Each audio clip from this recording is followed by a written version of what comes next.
empezar podemos decir que la Torá es muy rica en enseñanzas que nos sirven para que nuestro día a día sea cada vez mejor, por supuesto, desde el punto de vista del Eterno. Y es mejor si es nuestra decisión de obedecer lo que el Eterno nos ordena por medio de ella, de la Torá. Muchos conceptos, por causa de la falta de conocimiento de las raíces hebreas de nuestra fe, han sido tergiversados, bien sea por causa de malas traducciones o interpretaciones. En realidad las interpretaciones muchas veces vienen como consecuencia de las traducciones.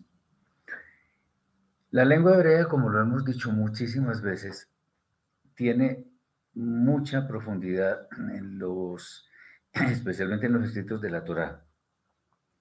Y por la multitud de significados que, que cada vocablo, que cada palabra tiene, es imprescindible entender que el contexto nos da la clave para adquirir el conocimiento claro de las palabras y las enseñanzas que subyacen en estos maravillosos escritos.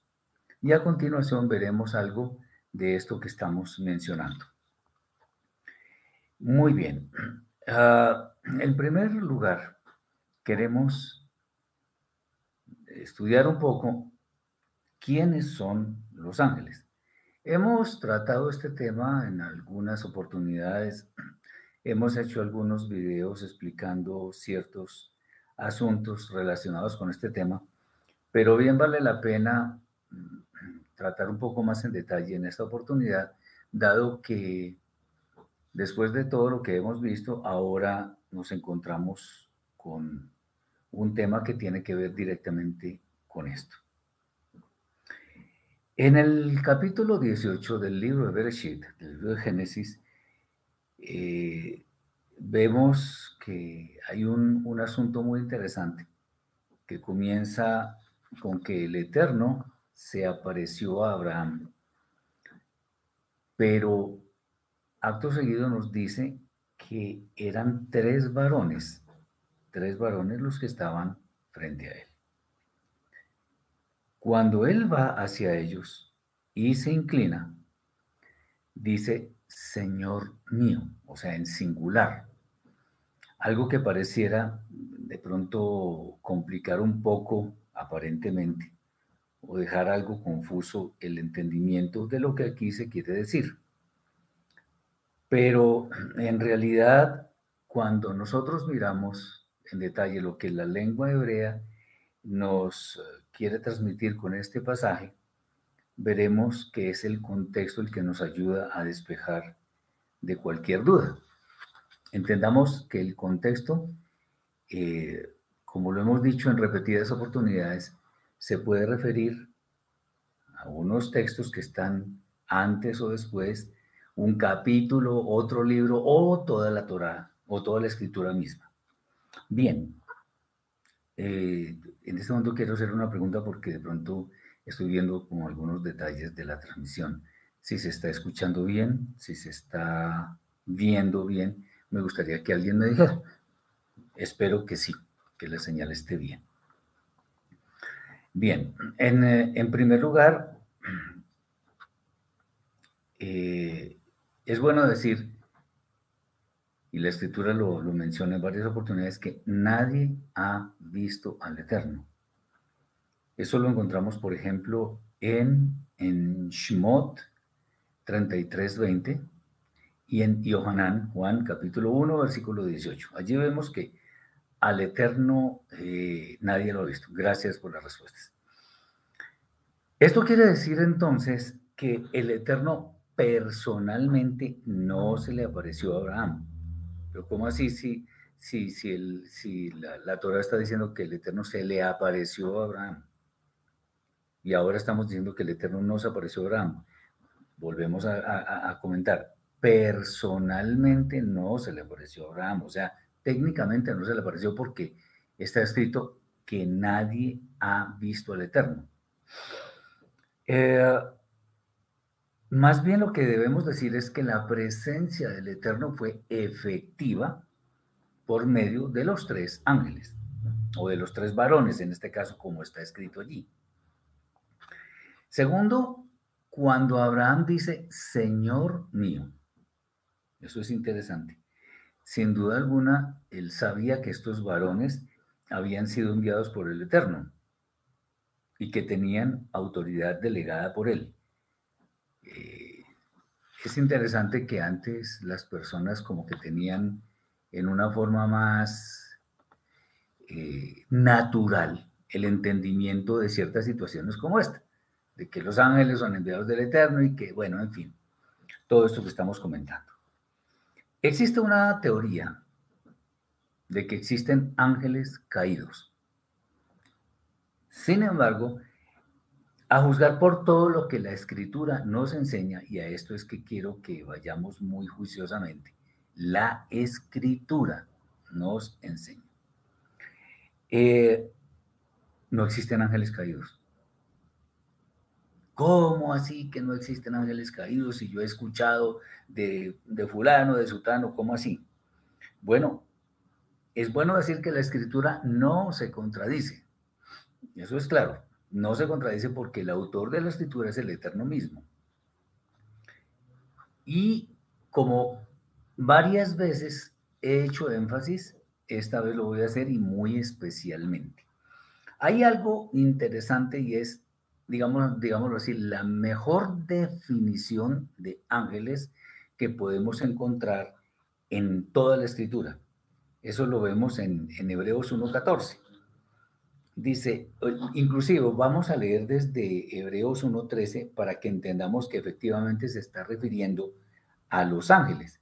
Entonces, dice así, Hebreos 1 y vamos al versículo 13, dice así, porque a cuál de los malajim, o sea, a cuál de los ángeles, ha dicho alguna vez, siéntate en mi diestra hasta que ponga a tus enemigos por estrado de tus pies. Este versículo nos sirve simplemente para entender que el texto se refiere a los ángeles, a los malajim. No son todos, ahora sí el texto claro, el texto clave, 1.14. No son todos espíritus servidores que por causa de la redención han sido enviados a auxiliar a los que están a punto de heredarla. Entonces, aquí estamos viendo algo que dice que son todos. Esa palabra es clave. Todos los ángeles son espíritus servidores que han sido enviados por causa de la redención para auxiliar a los que la van a heredar, a los que van a heredar la redención. Entonces, todos los ángeles son servidores. Todos los ángeles son enviados. ¿Por quién? Obviamente por el Eterno mismo. Ellos lo que hacen es cumplir rigurosísimamente las instrucciones del Santo de Israel, sin desviarse ni a izquierda ni a derecha. Y esto nos debe llevar a la conclusión de que ellos no tienen libertad para tomar sus propias decisiones, o en general, ¿no? Para tomar decisiones, no sus propias. O sea, por ejemplo, una decisión es rebelarse contra el Eterno. Eso a la luz de la Escritura es absurdo, porque en ninguna parte se habla de tal cosa. Cuando se está afirmando lo contrario, entonces se está cometiendo un gruesísimo error que le hace eco muy grande a doctrinas, mitologías torcidas, además, que desvían la fe de muchísimas personas. Y entre estas doctrinas encontramos una que dice que el Satán es un ángel que se rebeló y cayó de su gloria. Eso es absurdo, eso es nada más erróneo que eso. Pues ni siquiera el Satán es un ángel técnicamente hablando. El Satán no es un ángel. ¿De dónde sacan semejante despropósito de interpretaciones equivocadas? Eso es importante porque una cosa es hablar en términos occidentales y otra hablar en términos hebreos. el pensamiento hebreo es muy diferente. Bien, en el caso de la presencia de los tres ángeles visitando a Abraham, es necesario leer y analizar los textos en los cuales ellos están presentes. Y lo que se puede deducir no solamente por este pasaje, sino por muchos en la escritura, ustedes los pueden leer. Un ángel es enviado para una misión en un tiempo y lugar determinados. Eso lo pueden comprobar en todos los casos donde aparezcan los famosos ángeles. Por eso es que cada uno de estos personajes tenía una misión diferente de los otros. Esto es una posición que viene de los sabios, de los sabios judíos, pero eso no significa que esté mal. Porque es bueno saber que uno de los tres varones, de los tres ángeles, se quedó hablando con Abraham sobre lo que iba a suceder con Sodom y Amorá, o sea, Sodoma y Gomorra. Algunos dicen además que fue este varón el que fue a curarle o a mitigar los dolores de las heridas de la circuncisión que se había practicado hace nada, hace un día, 2 días. Porque dicen 3 días creo que era, porque el asunto es que dicen ellos que el tercer día es el día más doloroso, cuando se hace la circuncisión. Bien. Sea o no sea así, porque eso no está escrito, lo que sí podemos afirmar es que cada uno iba a hacer algo diferente, porque otro lo que hizo fue darle la promesa a Abraham de el advenimiento de su hijo, de la promesa, que vendría a ser Isaac. Aquí me detengo un poco a decir lo siguiente.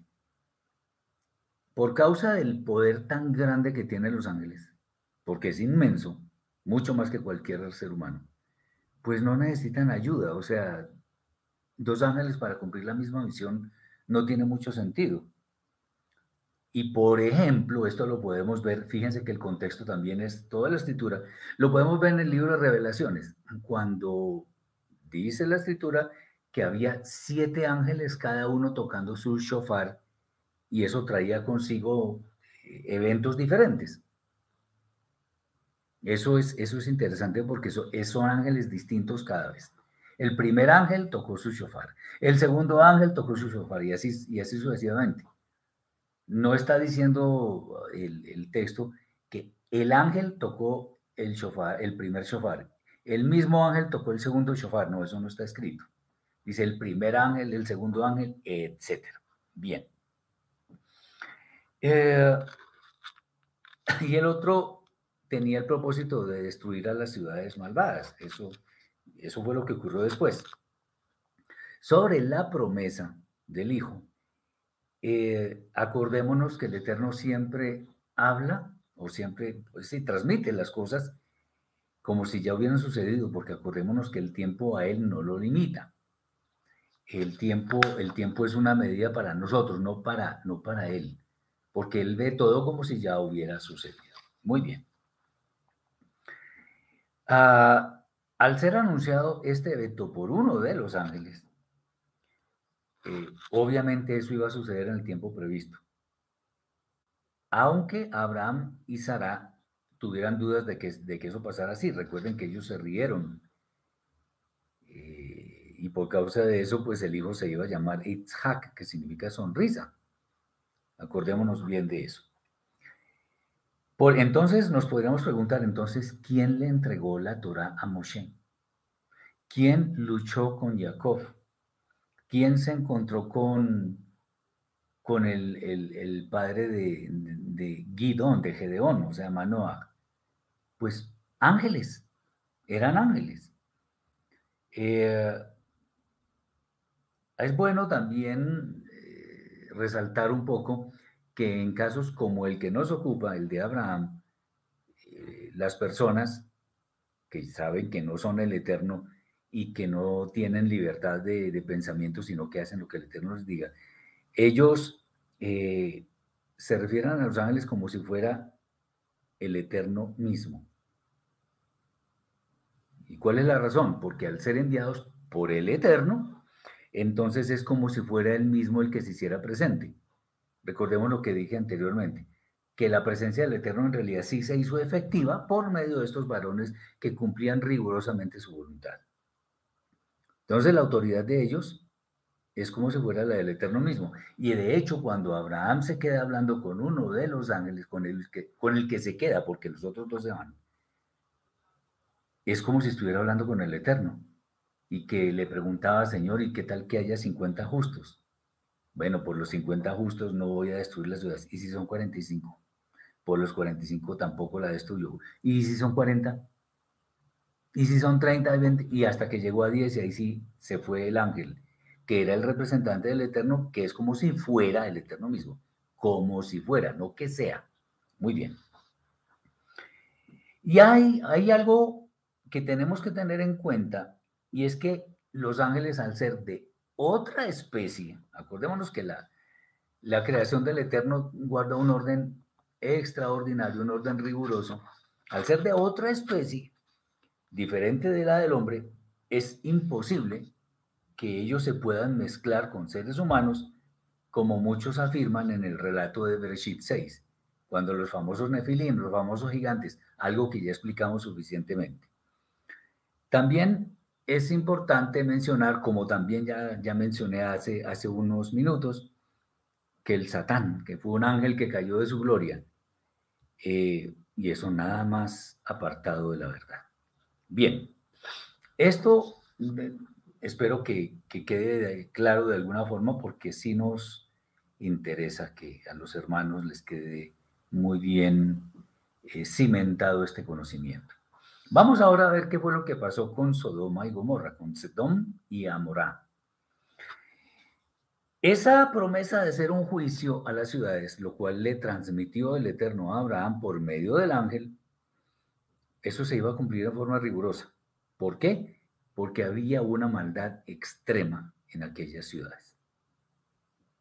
Entonces, al haber una maldad tan extrema, era básicamente imposible pensar que hubiera algún tipo de arrepentimiento, algún tipo de redención de esas ciudades. Y por tratarse, como ya lo hicimos alguna vez, pero queremos comentar algo sobre esto. Como es un relato muy interesante de los sabios del pueblo judío acerca de lo que sucedió en estas ciudades, es bueno transcribirlo y lo vamos a leer para entender un poco el trasfondo de la maldad que había en estas ciudades.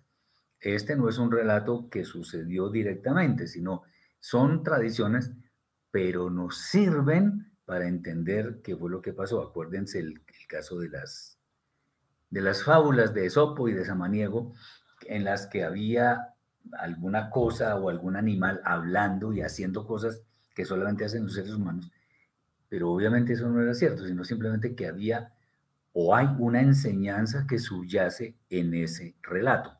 Y por eso nos parece excelente volverlo a traer a colación y hablamos otras cosas que tienen que ver con esto.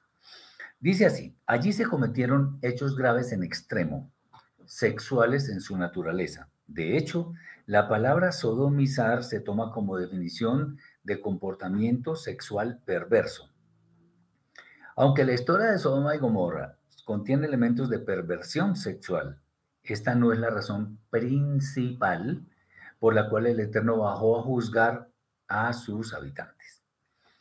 Examinemos otra vez lo que el Eterno le dijo a Abraham. El clamor contra Sodoma y Gomorra se aumenta más y más. ¿Qué clamor? Hay dos elementos en la historia de Sodoma y Gomorra, el clamor y el pecado. Sabemos que su pecado fue grave en extremo y fue de gran perversión. Pero ¿quién clamó? ¿Qué fue lo que oyó el Eterno? Sea lo que fuera, el Eterno lo oyó y ejecutó un juicio completo.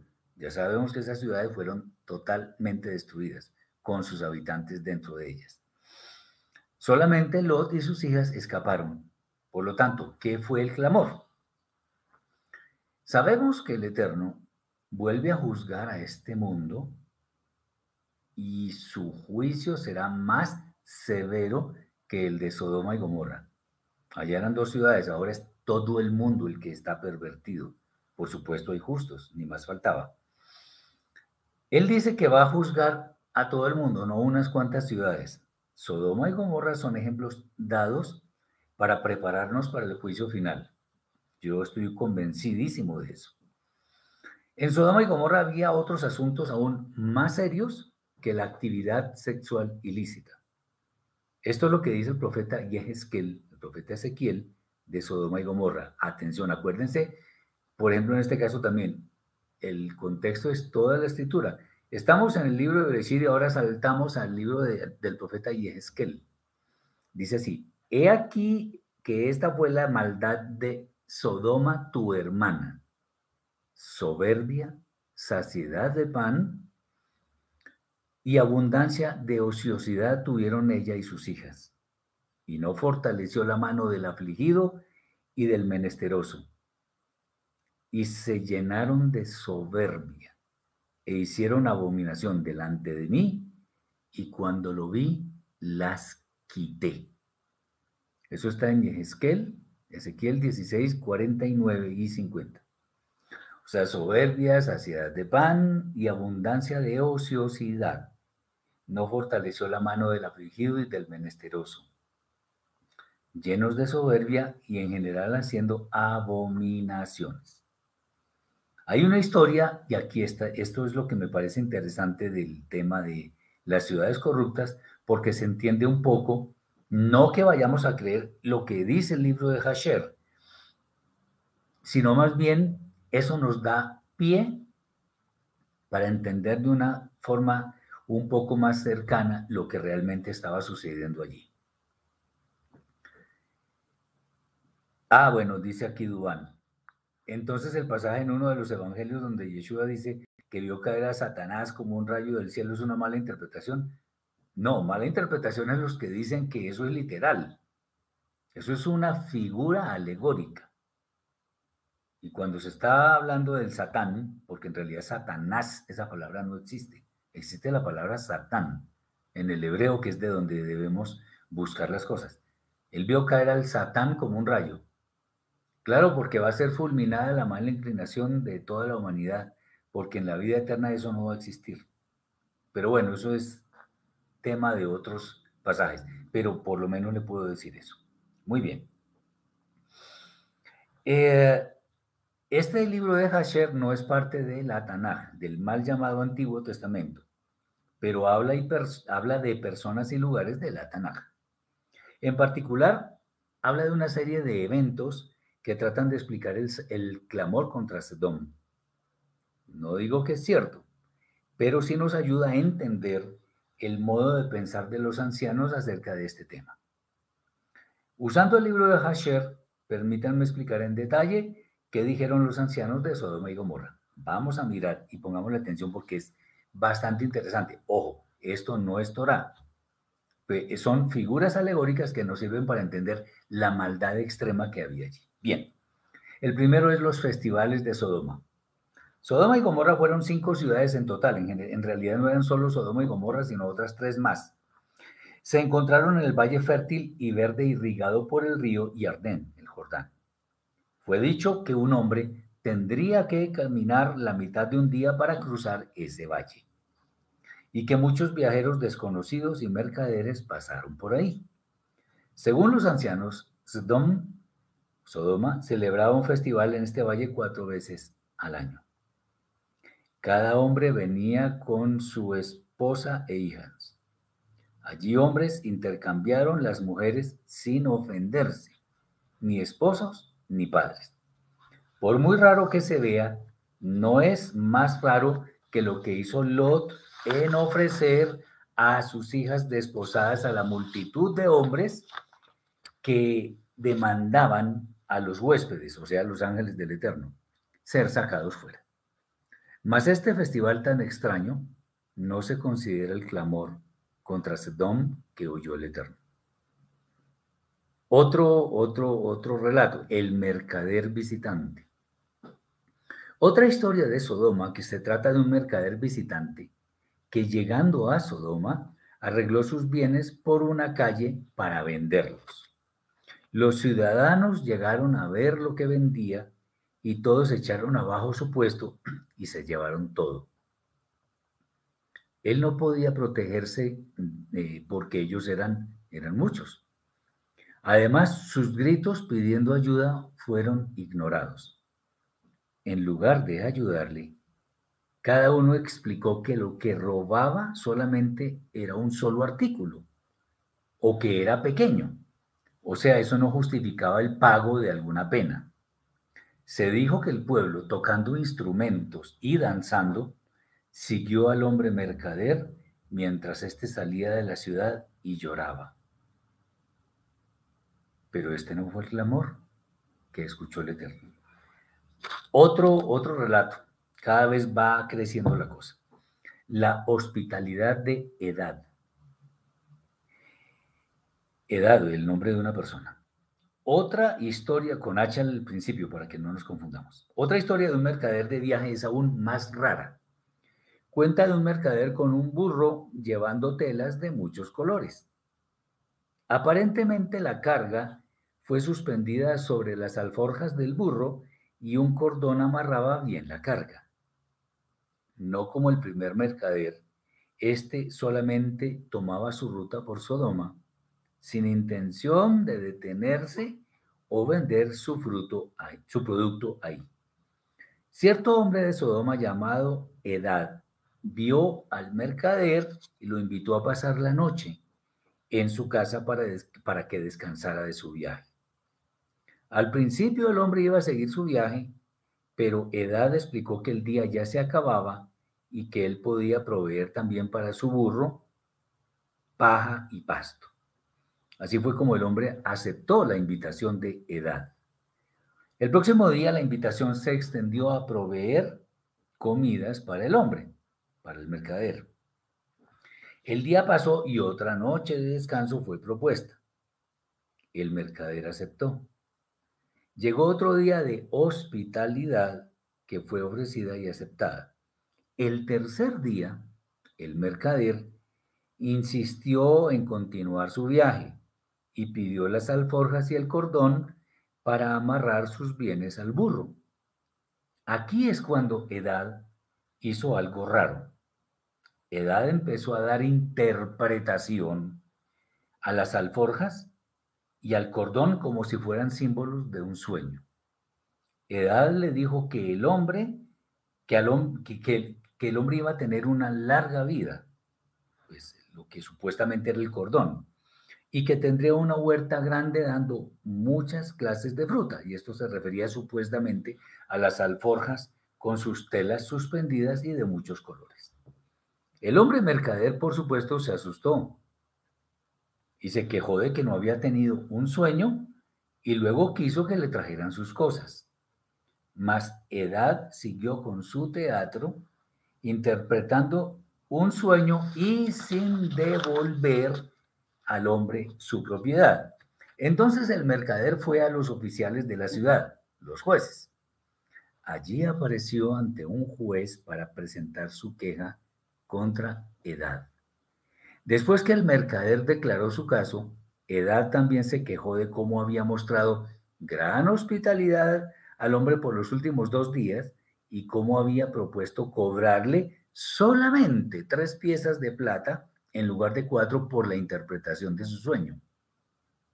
¿Qué tal? Entonces el juez favoreció a Edad, citando su hospitalidad durante los últimos 2 días. Además declaró que el mercader tenía que pagar por las comidas, el hospedaje y la interpretación del sueño. El juez agregó que la reputación de Edad en cuanto a dar buenas interpretaciones era excelente. Aparentemente el juicio contra el mercader igualaba el valor de sus bienes, de sus posesiones. Salió apenas con su burro. Edad y el juez injusto tomaron su propiedad incluyendo las alforjas y el cordón. Podemos imaginarnos la tristeza del mercader al darse cuenta de que todo el tiempo Edad tuvo intenciones de engañarle, usando 2 días de hospitalidad y una fábula absurda para quitarle su propiedad. Pero aún esto no es el clamor, el cual respondió el Eterno. Sigue otro, cada vez se va poniendo más interesante. Se llama jueces injustos. Sodoma y Gomorra también fueron conocidas por sus jueces injustos. Según los ancianos, en 4 de las 5 ciudades, jueces injustos fueron puestos para dañar al extranjero y beneficiar a los ciudadanos. Un extranjero viajando por Sodoma fácilmente podría encontrarse arrestado y cargado con infracciones de ley y costumbre.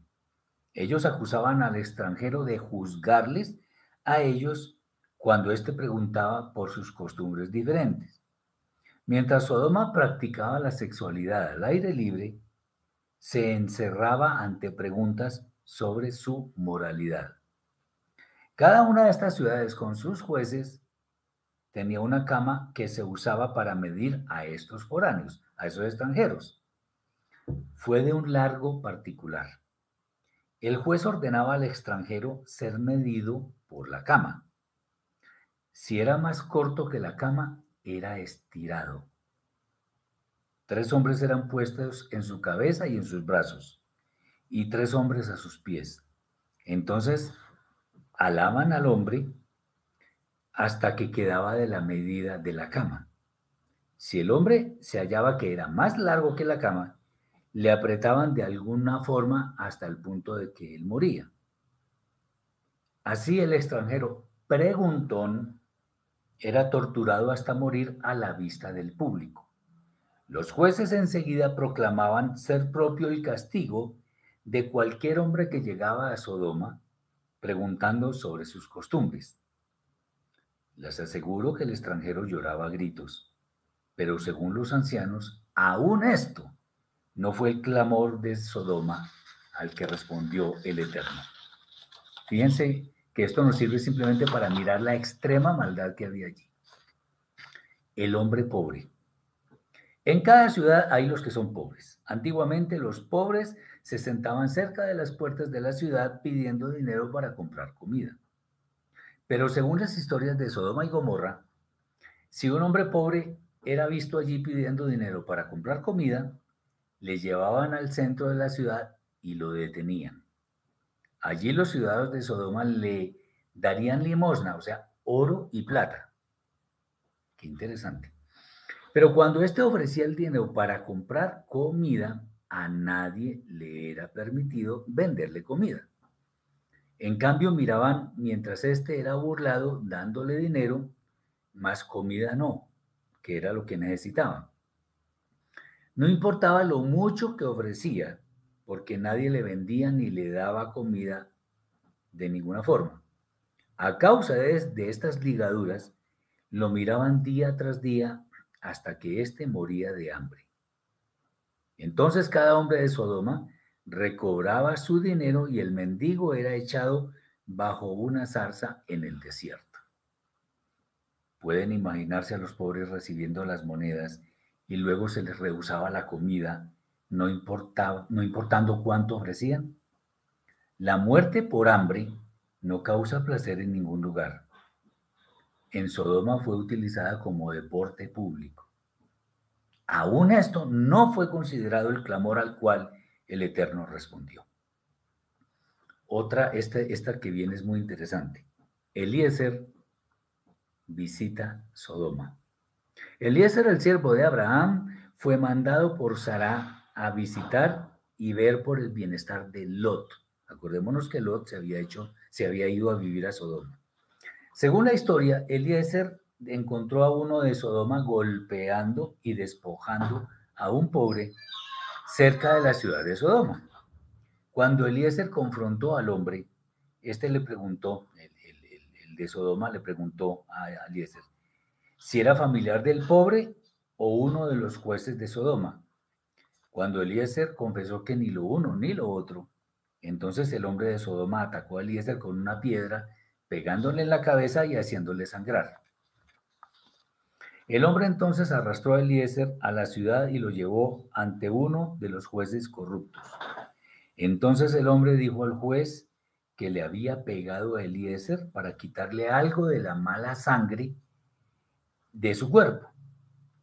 Mas ahora éste rehusaba pagarle por el servicio de quitarle la mala sangre.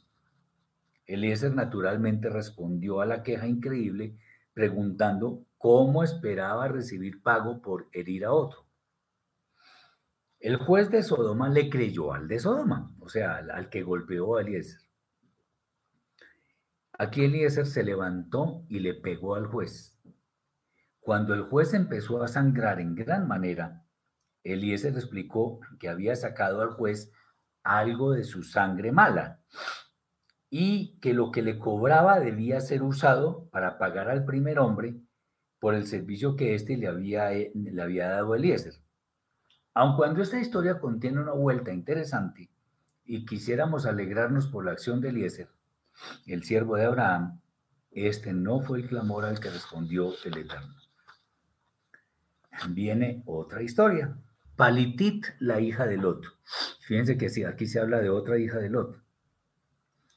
Lot, el sobrino de Abraham, vivió en Sodoma. Según la tradición, Lot tenía 3 hijas, no 2 como conocemos.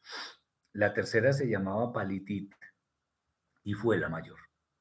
Palitit llegó a la madurez y se casó con uno de Sodoma. Un día, mientras iba al centro de la ciudad a sacar agua, encontró a un pobre detenido y ligado con dinero y rogando por comida. Cada día ella ponía pan en su jarra vacía y lo llevaba al pozo.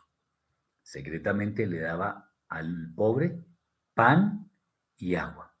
Entonces regresaba a su casa con su agua como si nada hubiera pasado. Después de muchos días, los hombres de Sodoma no podían entender por qué el pobre no había muerto de hambre, obviamente. Al contrario, parecía tan bien como siempre.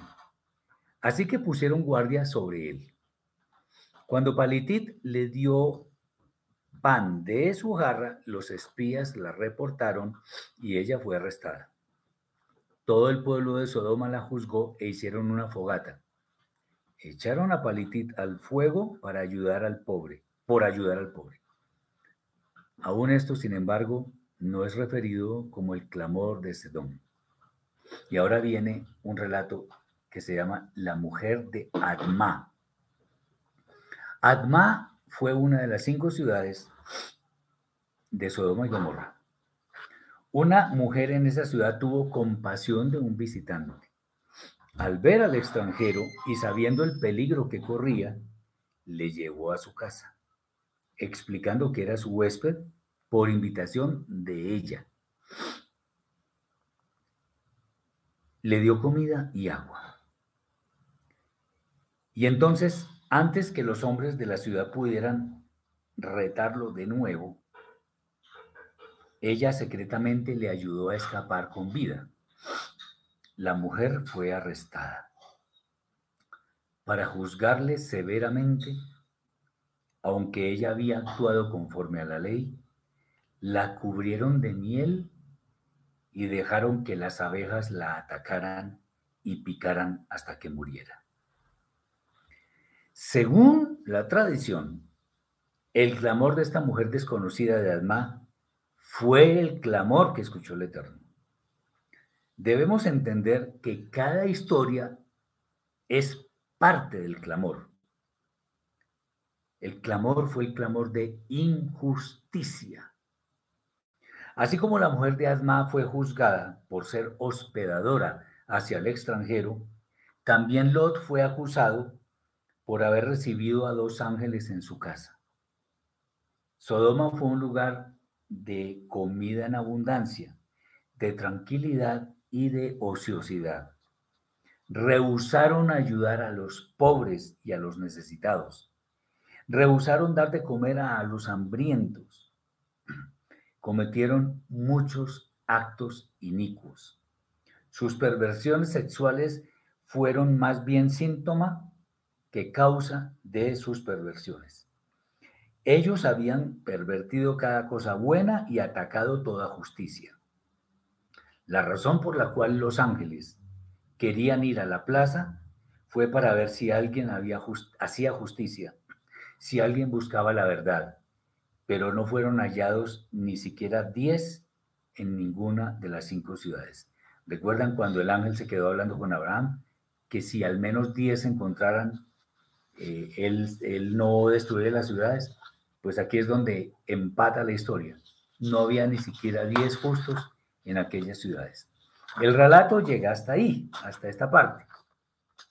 De ninguna manera hemos de afirmar que todo lo que se narra en él sucedió. Pero sí nos sirve nos sirve para entender el gran caos espiritual en el que estaban sumidas estas ciudades. La maldad era tan grande que el juicio sobre todos sus habitantes era inminente, pues había llegado a su punto máximo. Es esto lo que sucede cuando la maldad alcanza extremos tan grandes. Y hoy en día la situación puede ser peor en el mundo. O sea que hagamos cuentas. Bien, ahora pasemos a otro tema que es sumamente interesante, del cual hemos hecho algún énfasis anteriormente, pero que vale la pena porque aquí es donde se ven cosas muy interesantes sobre la interpretación de la escritura. Y fue la burla de Ismael. En Bereshit 21:9 está escrito, y vio Sara al hijo de Agar la egipcia, el cual ésta le había dado a luz a Abraham burlándose.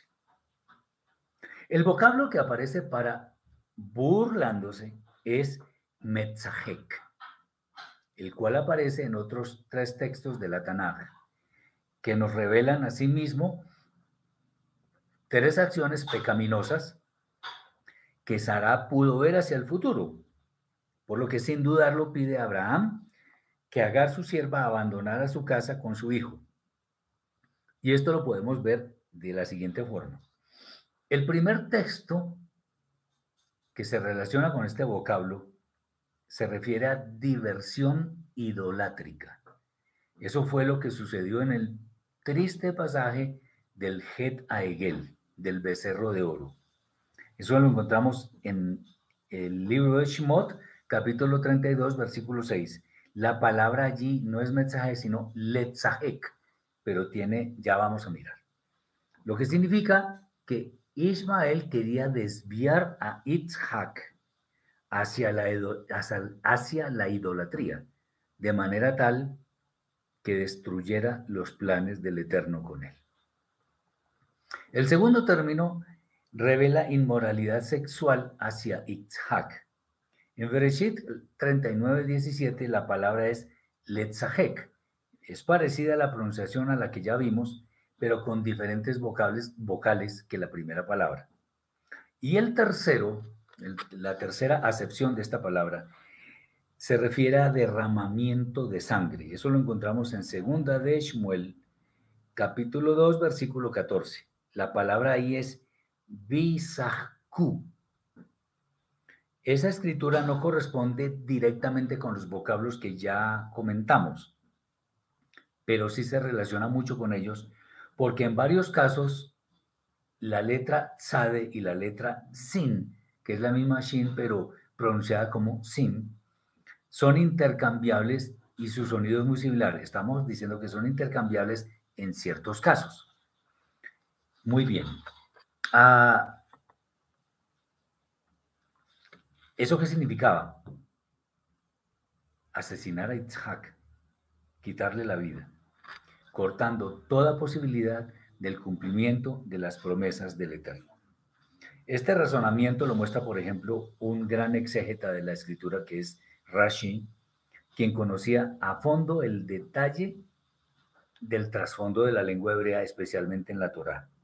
Además que dominaba pues, el idioma hebreo y todas sus acepciones y todas sus expresiones. Estos eventos fueron vistos por Sara, quien al anticiparse a las consecuencias de estos actos, le dijo a Abraham que el hijo de la sierva con su madre debía abandonar esta casa y que no podía heredar, que Ismael no podía heredar con Isaac. es fácil pensar que de pronto hubo un gran enfrentamiento, un duro enfrentamiento entre Abraham y Sara. Ismael era el primogénito de Abraham. ¿Cómo debió ser ese enfrentamiento que el mismo Eterno se le apareció en sueños a Abraham diciéndole que le hiciera caso a la esposa? Hay un dato interesante, y esto es algo que no lo mencionan los exégetas de la Torá, y es que el Shoresh, acordémonos que Shoresh es raíz, que se compone normalmente, en algunos casos de dos, pero normalmente se compone de tres letras. En este caso el Shoresh para Metzahek, Letzahek y Visakú es Sade, Het, Kof. Las tres letras hebreas Sade, Het y Kof. Está contenido en estos vocablos que ya hemos mencionado. Pero lo interesante de esto es que ese Shoresh está presente en el nombre de Itzhak. Solo que el nombre de Itzhak, o sea, es Sade, Het y Kof, está antecedido por una letra Yod, que indica que la vida de Itzhak estaría conducida, estaría guiada por el Eterno mismo. La letra Yod siempre apunta hacia el Eterno. De hecho, el nombre del Eterno comienza por una letra Yod. Son cosas muy interesantes que vale la pena que las tengamos en cuenta, porque eso nos sirve para que nos demos cuenta después qué es lo que pasa con los nombres y cosas de esas. Fíjense ustedes que cuando los 10 espías o los 10 hombres que Moshe iba a enviar a la tierra prometida para inspeccionarla, de esos, de los 10 no, de los 12, perdón, de esos 12 había uno que se llamaba Oseas, como el profeta Oseas, pero en realidad se dice Oshea. A él le fue cambiado el nombre por Yehoshua, pero en el hebreo hay unas particularidades muy interesantes y es que varias palabras se pueden pronunciar, varias palabras que tienen las mismas letras se pronuncian de formas diferentes dependiendo del contexto.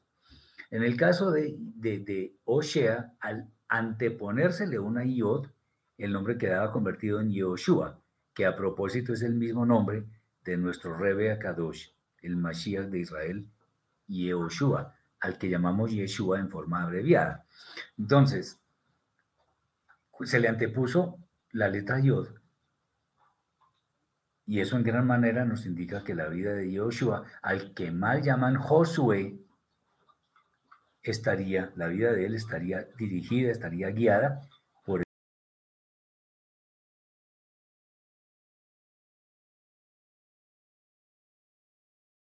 el Eterno. Debemos recordar que los nombres en la lengua hebrea, especialmente en la Torah o en la escritura en general, muestran en realidad la misión que la persona va a desempeñar en este mundo. Por ejemplo, el rey Shlomo, que el rey Salomón, que en realidad se llamaba Shlomo, cuyo nombre se deriva de la palabra Shalom, que significa paz. El nombre pues significa pacífico. Y es claro que durante su reinado el pueblo de Israel estuvo en paz.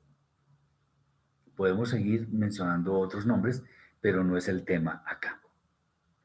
Entonces, para que nos demos cuenta que solo algo tan sutil como una letra, bueno, eso parece sutil, pero de pronto no lo es, una letra como la Yod, que que le antepone al Shoresh, Sade, Het y Kof, que puede tener significados negativos, en este caso es muy positivo, porque es el nombre de una persona cuya vida iba a ser guiada por el Eterno, como efectivamente lo fue, porque a Isaac, el Eterno le confirmó las promesas que le había hecho a su padre Abraham, promesas que se siguen cumpliendo hoy en día.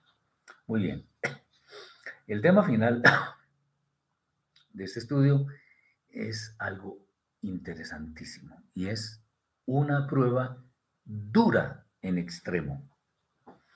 En el capítulo 22 del libro de Bereshit encontramos uno de los pasajes que no tienen igual en la escritura y que se refiere muy posiblemente, muy seguramente, a la mayor prueba que Abraham tendría que superar en toda su vida. Elohim le ordenó llevar a su hijo para que lo ofreciera en holocausto en un lugar. Y eso lo hizo el Eterno sin ningún tipo de explicación. Toma a tu hijo, llévalo al lugar y ofrécelo allí en holocausto. Y no le dijo por qué. Eso nos puede dar una motivación muy grande para entender los designios del Eterno. Por lo menos lo que está escrito, por supuesto. Entre los principales aspectos de esto se pueden mencionar los siguientes, puede que sean más.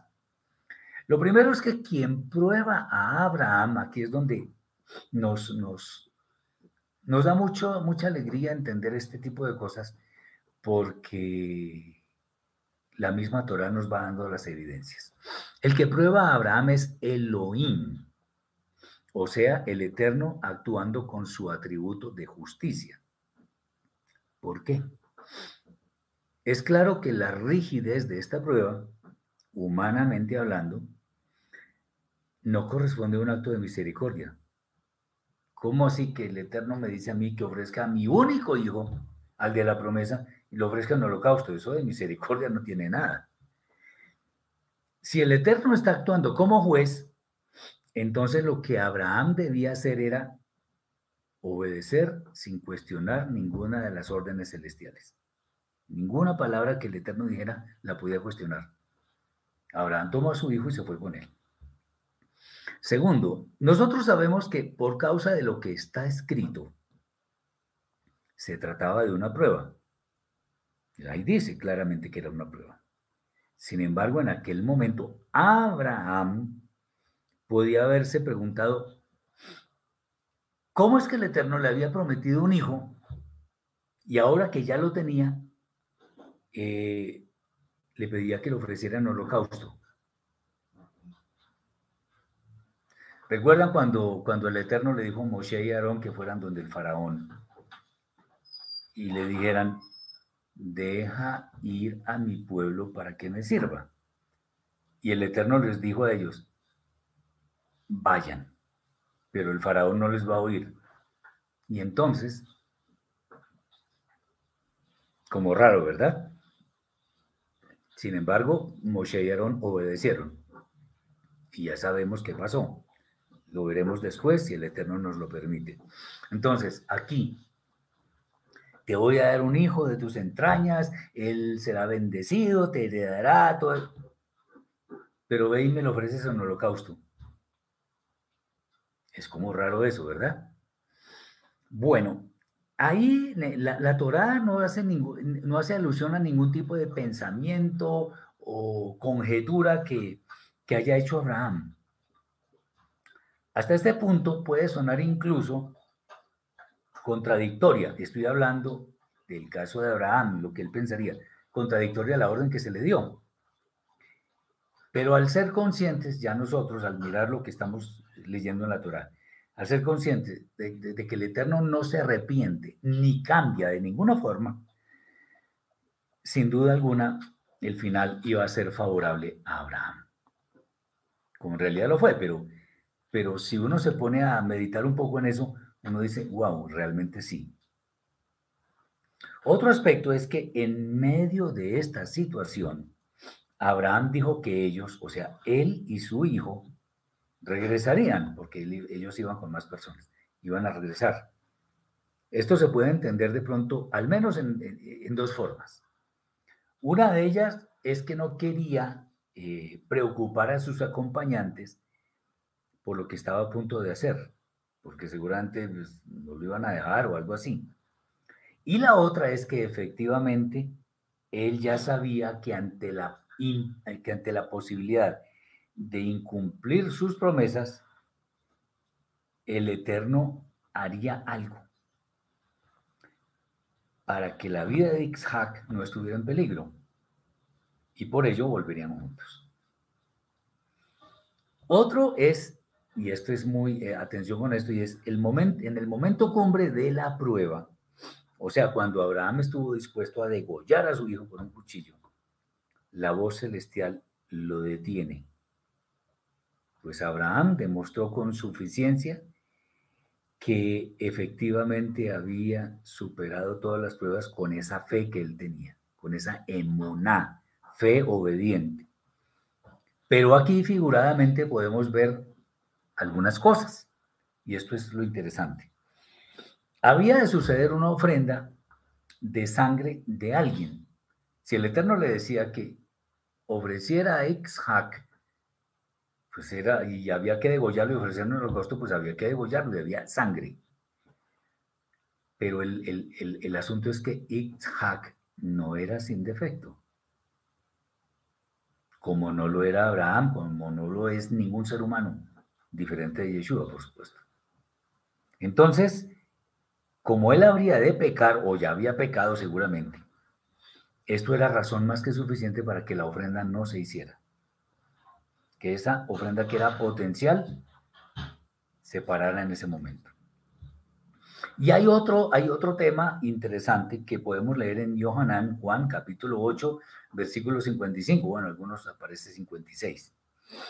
Dice así, Yeshua: Abraham, vuestro padre, se regocijó de que vería mi día y lo vio y se gozó. Teniendo en cuenta que esta situación ha de recordarnos, o sea, lo que la potencial ofrenda de Isaac nos ha de recordar a Yeshua, quien sí fue ofrecido y derramó toda su sangre. Es muy probable que el día que vio Abraham, el día de Yeshua que vio Abraham, fue este, en el cual habría un sustituto para Isaac, que fue el carnero. El sustituto fue el carnero que estaba enredado en un arbusto, estaba enredado por sus cuernos, y que sí fue ofrecido por Abraham. Esto prefigura entonces al sustituto de nosotros para morir por nuestros pecados, perfecto y sin mancha, sin pecado. Por esto se gozó Abraham, pues su hijo no sería ofrecido, y las promesas celestiales habrían de cumplirse en forma rigurosa. Como es evidente, según lo que nos dice la Escritura, la Torá específicamente, Abraham superó esta prueba y el Eterno le confirmó todas las promesas que le había hecho anteriormente. Debemos tener en cuenta algo, y es que Isaac no fue ofrecido. Razón por la cual las opiniones que sostienen que las cenizas de Isaac son meritorias simplemente no tienen ningún sentido a la luz de lo que está escrito en la Torá. Nosotros hemos sido testigos de lo que está escrito en el Maxor, o sea, el libro de rezos del día de Yom Kippurim. Y hay un ritual larguísimo que tiene que ver con lo que se llama la Akedah de Isaac, que fue, llamémoslo así, el casi, no sacrificio, casi ofrenda de Isaac como holocausto, pero casi no vale. Simplemente Isaac no fue ofrecido. Por lo tanto, la sangre de él no es meritoria. Por lo tanto, no podemos invocar un hecho que no sucedió como algo que es meritorio para mis pecados, para cubrir mis pecados. Eso es absolutamente inaceptable, porque eso es torcer la escritura. Eso es cambiar lo que el Eterno ha establecido. Y nosotros no podemos darnos ese lujo de cambiar a discreción lo que yo piense que debo cambiar. La Torá no se puede cambiar. Ni siquiera Yeshua, siendo el Mesías, la cambió. Porque él sabe que nadie, absolutamente nadie, tiene derecho de cambiar lo que está en la Escritura, menos lo que está en la Torá. Un pensamiento para hoy, y es, escudriñemos la Escritura, sin añadir ni quitar nada de ella, de manera que entendamos el mensaje original, que es el más importante. Obedezcamos los mandamientos del Santo de Israel y no los que resultan de las malas interpretaciones de los hombres. La idea no es seguir religiones, es seguir al Eterno. Espero que estas palabras hayan sido de bendición para mis hermanos, que saquemos mucho provecho de esto que estamos aprendiendo día a día y que esto se convierta en el combustible, si así se quiera, que llene nuestras vidas para que nuestra fe, nuestra emuná, nuestra fe obediente sea cada día más grande y mejor. Muchas gracias por la confianza, muchas gracias por estar aquí reunidos. Espero que el Eterno les bendiga en este día, que haya mucha prosperidad, mucha bendición en su cuerpo, en su alma y a sus familias, que el Eterno las guarde de todo mal. Espero que nos veamos en la próxima oportunidad, así que Shabbat Shalom.